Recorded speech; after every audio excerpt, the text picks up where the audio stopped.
This channel does not promote any violent, harmful, or illegal activities. All content provided by this channel is meant for an educational purpose only. This channel does not promote any violent, harmful, or illegal activities. All content provided by this channel is meant for an educational purpose only.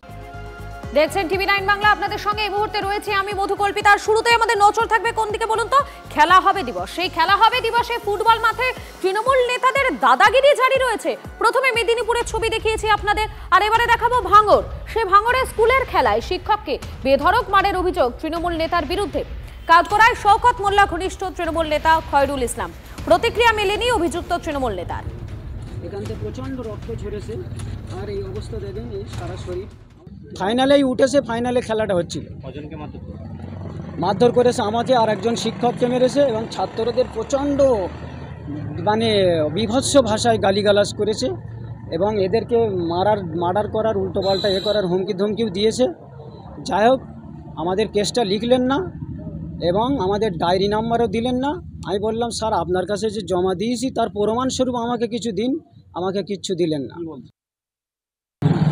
খেলার রানিংই মারধর করা হলো, স্যারকে নিয়ে যাচ্ছিল পার করার জন্য। সেখানে গিয়ে স্যারকে উদাহরণ মারধর করা হলো। মারধর করা হওয়ার পরে তারপরে সবাই ছিল, সব পুলিশ টুলিশ ছিল, থাকিয়ে দিয়েছে। তারপরে স্যারকে আমাদের থানায় ডাইরেক্ট বড়বাবু নিয়ে থানায় নিয়ে আসে। পার্টি বাটার লোক কিছু আছে, তারাই আর কি মারপিটটা করে। ফুটবল খেলায় পার্টি বাটা কী করতে আসবে? আপনারা শুনলেন কি বলছেন যারা খেলছিলেন সেই মুহূর্তে, তাদের বক্তব্য শোনালাম। এই ছবি এখানেই প্রথম নয়, এর আগে মেদিনীপুরের ছবিটাও আপনাদেরকে দেখিয়েছিলাম। আর মেদিনীপুরের পর এবারে ভাঙড় স্কুলের খেলায় শিক্ষককে বেধড়ক মারধরের অভিযোগ উঠেছে এবারে তৃণমূল নেতার বিরুদ্ধে। কাজকরায় শওকত মোল্লা ঘনিষ্ঠ তৃণমূল নেতা খয়রুল ইসলাম। যদিও কোনো রকম কোনো প্রতিক্রিয়া দিতে চাননি অভিযুক্ত তৃণমূল নেতা। দুটো ছবি দেখতে পাচ্ছেন আপনারা, মেদিনীপুরে এবং ভাঙড়ে দু জায়গাকার ছবি দেখাচ্ছি আপনাদেরকে। এবং এই খেলা হবে দিবস নিয়ে রাজ্যের দিকে দিকে শাসক নেতাদের দাদাগিরিটা, সেই দাদাগিরি অব্যাহত রয়েছে। মেদিনীপুর থেকে ভাঙড় বিভিন্ন জায়গায় তৃণমূল নেতার দাদাগিরিগুলো দেখুন একবার। বিভিন্ন জায়গাকার ছবি দেখাচ্ছি আপনাদেরকে।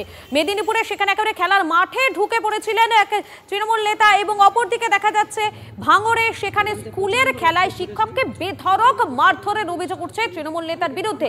যার বিরুদ্ধে অভিযোগ তিনি শওকত মোল্লা ঘনিষ্ঠ।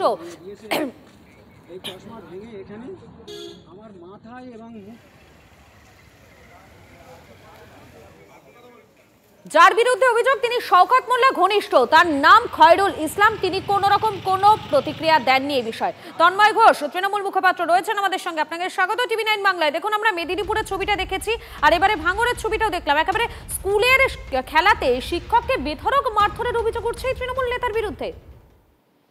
না, তৃণমূল নেতা এই যে আপনাকে কালকেও একই কথা বলেছিলাম এই বিষয়ে, যখন মেদিনীপুরতে বলেছিলাম যে তৃণমূল নেতা বলে সবাইকে তাকিয়ে লাভ নেই। যদি কেউ করে থাকে, এখন সবাই তৃণমূল নেতা এরকম ভাবে তারা স্বঘোষিত নেতা হয়ে গেলে তো হবে না। যদি এরকম কেউ করে থাকে তার বিরুদ্ধে পুলিশ প্রশাসন নিরপেক্ষভাবে ব্যবস্থা নেবে, এবং দল কোনোভাবেই তার পাশে দাঁড়াবে না। মেদিনীপুরে দেখেছেন যে সে ক্ষমাও চেয়েছে, তাকে পুলিশে অ্যারেস্টও করেছে, সমস্ত কিছুই হয়েছে। সুতরাং এক্ষেত্রেও যদি কেউ করে থাকে, কে করেছে জানি না। তন্ময়বাবু আপনাকে একটু থামাচ্ছি। যিনি করেছেন, ঘটনাটি ঘটিয়েছেন তিনি শওকত মোল্লা ঘনিষ্ঠ তৃণমূল নেতা, তার নাম খয়রুল ইসলাম। বলুন। শওকত মোল্লা ঘনিষ্ঠ, শওকত মোল্লা হচ্ছে নেতা, তার ঘনিষ্ঠ তারাও তৃণমূল সকলের নেতা এরকম বলে মনে করি না। তবুও সে যদি দলীয় কোনো পদে থাকে, নিশ্চিতভাবে দলীয় স্তরে সেটা খতিয়ে দেখে ব্যবস্থা নেওয়া হবে। কিন্তু পুলিশ প্রশাসন নিরপেক্ষ ব্যবস্থা নেবে, এই বিষয়ে দলের পক্ষ থেকে কোনোভাবেই দল এই ঘটনা সমর্থন করে না। ধন্যবাদ আপনাকে। আমরা এই বিষয়ে কথা বলেছিলাম বিজেপি নেতা জগন্নাথ চট্টোপাধ্যায়ের সঙ্গে। তিনি কি বলছেন তার কি বক্তব্য শোনাবো। এলাকাটা যখন ভাঙড়, নেতা যখন শওকত মোল্লা, তখন ওই টিচার হোক বা রেফারিকে খুন না করা পর্যন্ত কেন আপনারা খবর করছেন? মিনিমাম খুন হওয়া উচিত ছিল, এবং একটি না একাধিক খুন হওয়া উচিত ছিল। এটাই তো তৃণমূল কংগ্রেস। পুলিশ, নেতা এবং দুষ্কৃতী এক হয়ে অরাজকতা তৈরি করছে। এর থেকে মুক্তির একটাই পথ, 26-এর নির্বাচন, তৃণমূল কংগ্রেসের বিসর্জন।